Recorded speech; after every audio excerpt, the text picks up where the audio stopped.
വഇയ്യാകും വമുഹ്ദസാത്തിൽ ഉമൂർ, നിങ്ങൾ എന്ത് ചെയ്യുക? ദീനിൽ പുതുതായി കടത്തിക്കൂട്ടിയ കാര്യങ്ങളെ സൂക്ഷിക്കുക, ദീനിൽ പുതുതായി ഉണ്ടാക്കിയ കാര്യങ്ങളെ സൂക്ഷിക്കുക. അപ്പൊ ഈ നേരത്തെ പറഞ്ഞ പോലെ ഏത് ഇസ്ലാമാണ് സ്വീകരിക്കാന്ന് ചോദിച്ചല്ലോ. ഈ ഇസ്ലാം എങ്ങനെ പല രൂപത്തിൽ പല ഇസ്ലാമായി മാറാനുള്ള കാരണം എന്താണ്? മുഹ്ദസാത്തുൽ ഉമൂർ. നബി സല്ലല്ലാഹു അലൈഹി വസല്ലമയുടെ കാലത്ത് ഇല്ലാത്ത പുതിയ കാര്യങ്ങൾ ഉണ്ടാക്കുമ്പോഴാണ് പല പല പാർട്ടികളായി മാറുന്നത്. ഓരോരുത്തർക്കും ഓരോ കാര്യങ്ങളായിരിക്കും നല്ലതായിട്ട് തോന്നുക.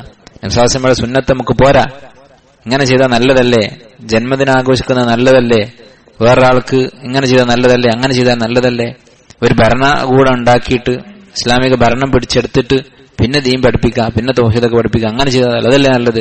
ഇങ്ങനെ ഓരോരുത്തർക്കും നല്ലതല്ലേ നല്ലതല്ലേ എന്ന് തോന്നിയിട്ട് ഓരോന്ന് കടത്തിക്കൂട്ടുമ്പോഴാണ് പല പല കക്ഷികളായി മുസ്ലിങ്ങൾ പിരിഞ്ഞു പോകുന്നത്. സിനിമ ഉണ്ടാക്കിയാൽ നന്നാവൂലേ, സിനിമ ഉണ്ടാക്കിയിട്ട് അത് കണ്ട ആൾക്കാർ മാറിയിട്ട് പിന്നെ അവർക്ക് ഹറാം ഹലാലൊക്കെ പഠിപ്പിച്ചു കൊടുക്കുക. ഇങ്ങനെ ഓരോരുത്തർക്കും അവനവന്റെ ഭാവനയിൽ ഓരോ ചിന്തകൾ വരുന്നത് അവർ ദീനിൽ കടത്തിക്കൂട്ടുമ്പോഴാണ് പല കക്ഷികളായി തിരിയുന്നത്. അതുകൊണ്ടാണ് വിശ്വാസം പറഞ്ഞത് ഇയ്യാകും വമുഹ്ദസാത്തിൽ ഉമൂർ, ഇങ്ങനെയുള്ള പുതുതായി ഉണ്ടായ കാര്യങ്ങളെ നിങ്ങൾ സൂക്ഷിക്കുക. ഫഇന്ന കുല്ല ബിദ്അത്തിൻ ളലാല, ഇങ്ങനെയുള്ള പുതിയ കാര്യങ്ങളൊക്കെ ളലാലത്താണ്. നോക്കൂ നിങ്ങൾ, എത്ര വ്യക്തമായിട്ട് വിശ്വാസമാണ്. കുല്ലു ബിദ്അത്തിൻ ളലാല, പുതിയ കാര്യങ്ങൾ, ദീനിൽ കടത്തിക്കൂട്ടുന്ന പുതിയ കാര്യങ്ങളൊക്കെ ളലാലത്താണ്. ഈ ഹദീസ് മുസ്ലിം അല്ലാത്ത ഒരാളോട് പറഞ്ഞാൽ വരെ മനസ്സിലാകും. നബിയുടെ കാലത്ത് ഉണ്ടായിരുന്ന കാര്യങ്ങളെ പാടുള്ളൂ, പിന്നെ ഉള്ള എന്താണ് കുല്ലു ബിദ്അ, പുതിയ കാര്യങ്ങളൊക്കെ വഴികേടാണ്, പുതിയതൊന്നും പാടില്ല എന്ന് പറഞ്ഞിട്ടുണ്ട്. ഈ ഹദീസ് അതിന്റെ പരിഭാഷ ഒരു കാഫിറിന് കാണിച്ചു കൊടുത്താൽ മനസ്സിലാകും അതിന്റെ അർത്ഥം എന്താണ്. പക്ഷെ നമ്മൾ സമുദായത്തിൽപ്പെട്ട ചില ആൾക്കാർ ചോദിക്കും, മൈക്ക് ഉണ്ടായിരുന്നു നബിയുടെ കാലത്ത്, സ്പീക്കർ ഉണ്ടായിരുന്നു, മൊബൈൽ ഫോൺ ഉണ്ടായിരുന്നു എന്നൊക്കെ അവർ ചോദിക്കും. അതൊന്നും ഇതിൽ പെട്ടതല്ല എന്നുള്ളത് ഏത് മനുഷ്യനും അറിയാം.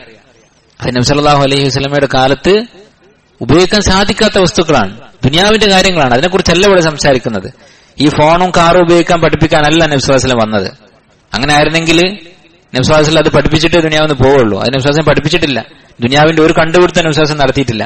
അള്ളാഹുവിന്റെ റസൂൽ വന്നത് എന്തിനാണ്? ദീൻ പഠിപ്പിക്കാനാണ്, അള്ളാഹ്ക്ക് എങ്ങനെ ഇബാദത്ത് ചെയ്യണമെന്ന് പഠിപ്പിക്കാൻ വേണ്ടിയിട്ടാണ്.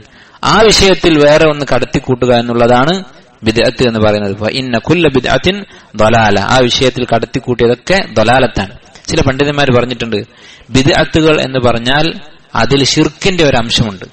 എല്ലാ ബിദ്അത്തിലും ശിർക്കിന്റെ ഒരു അംശമുണ്ട്. ബിദ്അത്തിന്റെ ഗൗരവമാണ് ഇത് കാണിക്കുന്നത്. എന്താണ് പറയാൻ കാരണം? എല്ലാ മുബ്തദിഉം, ദീനിൽ കടത്തിക്കൂട്ടിയവരും വാദിക്കുന്നത് എന്താണ്? നാവ് കൊണ്ട് പറഞ്ഞിട്ടില്ലെങ്കിലും അവന്റെ പ്രവൃത്തി കൊണ്ട് അവൻ തെളിയിക്കുന്നത് എന്താണ്?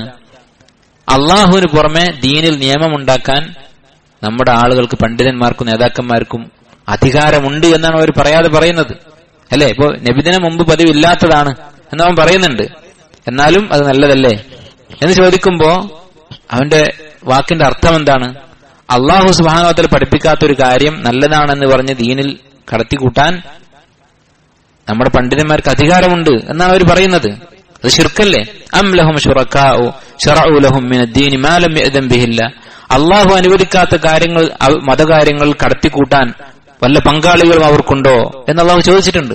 അപ്പൊ അതാണ് ബിദ്അത്തിന്റെ ഗൗരവം ഇത്രയും വർദ്ധിക്കാനുള്ള കാരണം. ദീനിൽ പുത്തൻ ആചാരങ്ങൾ കടത്തിക്കൂടുന്നത് ഇത്രയും ഗൗരവമായി കാണാനുള്ള കാരണം. അതുകൊണ്ടാണ് നബി സല്ലല്ലാഹു അലൈഹി വസല്ലം ഓരോ ഖുത്ബയിലും വെള്ളിയാഴ്ച പറയുന്നത് കുല്ല മുഹ്ദസത്തിൻ ബിദ്അ വ കുല്ല ബിദ്അത്തിൻ ളലാല, ഓരോ പുത്തൻ ആചാരവും ളലാലത്താണ്. നിങ്ങൾ ഓർത്തു നോക്കൂ, ഇത് പറയുന്ന റസൂലുള്ളാഹി സ്വല്ലല്ലാഹു അലൈഹി വസല്ലമയുടെ മുമ്പിൽ ഇരിക്കുന്ന സഹാബത്തില് ഒരു ബിദ്അത്തുമില്ല. അന്ന് റസൂൽ വഫാത്താകുന്നത് വരെ ആ സമൂഹത്തിൽ ഒരു പുത്തൻ ആചാരവുമില്ല. നബി സല്ലല്ലാഹു അലൈഹി വസല്ലം പഠിപ്പിച്ച കാര്യങ്ങളെ അവർ ചെയ്യുന്നുള്ളൂ. എന്നിട്ട് നബി സല്ലല്ലാഹു അലൈഹി വസല്ലം ഓരോ വെള്ളിയാഴ്ചയും പറഞ്ഞുകൊണ്ടിരിക്കാൻ ഫഇന്ന കുല്ല ബിദ്അത്തിൻ ളലാല, പുത്തൻ ആചാരങ്ങളൊക്കെ വഴികേടാണ്. എന്നാലോ എത്രയോ പാപങ്ങൾ അവിടെ സംഭവിച്ചിട്ടുണ്ട് ആ സമൂഹത്തിൽ. മുസ്ലിമീങ്ങളായിട്ടുള്ള ചില ആളുകളും അതുപോലെ മുനാഫിക്കുകളും അതുപോലെ തന്നെ അഹ്ലുൽ കിതാബൊക്കെ പല തെറ്റുകളും ചെയ്തിട്ടുണ്ട് മദീനയിൽ.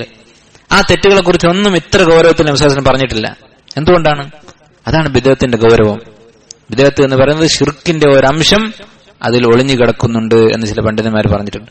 അതുപോലെ തന്നെ ചിലർ പറഞ്ഞിട്ടുണ്ട് അൽ ബിദ്അത്തു മുസ്തഖത്തുൻ മിനൽ കുഫ്രി വ ആജിലത്തുൻ ഇലൈഹി, ബിദ്അത്ത് ഉണ്ടായിട്ടുള്ളത് ശിർക്കിൽ നിന്നാണ്, കുഫറിൽ നിന്നാണ്. അത് കുഫറിലേക്ക് കൊണ്ടുപോയി എത്തിക്കുകയും ചെയ്യും. ബിദ്അത്തുകൾ കൂടി അവസാനം ഒരു മനുഷ്യൻ കുഫറിലേക്ക് എത്തിച്ചേരാൻ സാധ്യതയുണ്ട്. ബിദ്അത്തുകൾ ചെറുത് തുടങ്ങി വലുതായി അവസാനം കുഫറാകാനുള്ള സാധ്യതയുമുണ്ട് എന്ന് പണ്ഡിതന്മാർ പറഞ്ഞതായി കാണാൻ സാധിക്കും. അതിന്റെ കാരണം ഇതാണ്. അടിസ്ഥാനപരമായി തന്നെ ബിദ്അത്ത് ഉണ്ടാവുന്നത് ഈ ഒരു ചിന്തയിൽ നിന്നാണ്. അള്ളാഹ് ഇറക്കിയ ദീൻ പോരാ, എന്നുള്ള ചിന്തയിൽ നിന്നാണ് ബിദ്അത്ത് ഉണ്ടാകുന്നത്. അതുകൊണ്ടാണ് ശൈത്താൻ മറ്റു പാപങ്ങളെക്കാളും ബിദ്അത്താണ് പ്രചരിപ്പിക്കാൻ ശ്രമിക്കുക കൂടുതൽ. കാരണം ബിദ്അത്ത് ചെയ്യുന്നതിനനുസരിച്ച് മുസ്ലിങ്ങൾ എന്ത് ചെയ്യും? പഴച്ചു പോകും, പെട്ടെന്ന് പഴച്ചു പോകും. അത് മനസ്സിലാവുകയില്ല. മാസിയത്ത് ചെയ്യുന്ന മനുഷ്യന്, ഇപ്പൊ കള്ളു കുടിക്കുന്ന ഒരു മുസ്ലിം ആണെങ്കിൽ, നഊദു ബില്ലാഹ്, അല്ലാഹ് കാത്ത് രക്ഷിക്കട്ടെ, അങ്ങനെ ചെയ്യുന്ന ഒരു മുസ്ലിം ഉണ്ടെങ്കിൽ അവന്റെ മനസ്സിൽ കുറ്റബോധം ഉണ്ടാവും, തെറ്റാണെന്നുള്ള ബോധം ഉണ്ടാവും. അല്ലെങ്കിൽ വേറെ എന്തെങ്കിലും ഹറാമ് ചെയ്യുന്ന മുസ്ലിങ്ങൾക്ക് അതിൽ കുറ്റബോധം ഉണ്ടാവും. പക്ഷെ ബിദ്അത്ത് ചെയ്യുന്നവർക്കോ അത് വലിയ ഒരു ഇബാദത്തായിട്ടാണ് അവർ കാണുന്നത്. ഒരിക്കലും അതിന് തൗബ ചെയ്യാൻ അവർക്ക് തോന്നുകയുമില്ല. അള്ളാഹു തൗഫീഖ് ചെയ്യാത്തവർക്ക് അപൂർവമായിട്ട് അവർ തൗബ ചെയ്യുകയുമുള്ളൂ. അടുത്ത ഹദീസ് عن أبي هريرة رضي الله عنه أن رسول الله صلى الله عليه وسلم قال كل أمتي يدخلون الجنة إلا من أبى. എന്റെ ഉമ്മത്ത് എല്ലാവരും സ്വർഗത്തിൽ പോകും. ഇല്ലാ മൻ അബാ, വിസമ്മതിച്ചവരൊഴികെ, എനിക്ക് സ്വർഗത്തിൽ പോകണ്ടെന്ന് പറഞ്ഞവരൊഴികെ. അപ്പൊ സഹാബത്തിന് അത്ഭുതമായി, ആരാണ് ഇപ്പൊ സ്വർഗത്തിൽ പോകണ്ടെന്ന് പറഞ്ഞത്? ഖാലു വമൻ യഅബാ യാ റസൂലല്ലാഹ്, അല്ലാഹുവിന്റെ റസൂലെ ആരാണ് അങ്ങനെ വിസമ്മതിക്കുക? ഖാല, നബി സ്വല്ലല്ലാഹു അലൈഹി വസല്ലം പറഞ്ഞു, മൻ അതാഅനി ദഖലൽ ജന്ന, ആരാണോ എന്നെ അനുസരിച്ചത് അവൻ സ്വർഗത്തിൽ പ്രവേശിക്കും. വമൻ അസാനി ഫഖദ് അബാ, ആരാണോ എന്നെ ധിക്കരിച്ചത് അവൻ വിസമ്മതിച്ചിരിക്കുന്നു. അപ്പൊ റസൂലുള്ളാഹി സ്വല്ലല്ലാഹു അലൈഹി വസല്ലമയെ ധിക്കരിക്കുക എന്ന് പറഞ്ഞാല് റസൂലിന്റെ ഹദീസുകൾ കേട്ടിട്ട് അതങ്ങനെയല്ലേ ഇങ്ങനെയല്ലേ അതിനെതിരെ നമ്മൾ ബുദ്ധി ഉപയോഗിക്കുക, അല്ലെങ്കിൽ വേറെ ആരുടെയെങ്കിലും വാക്കുകൾ ഇന്ന പണ്ഡിതൻ ഇങ്ങനെ പറഞ്ഞിട്ടുണ്ടല്ലോ എന്ന് പറഞ്ഞ് ഹദീസിനെ എതിർക്കുക എന്നുള്ളത് എനിക്ക് സ്വർഗം വേണ്ട എന്ന് പറയുന്നതിന് തുല്യമാണ്. അപ്പൊ നമ്മൾ സൂക്ഷിക്കണം. ഈ വിഷയം വളരെ ഗൗരവമുള്ളതാണ്.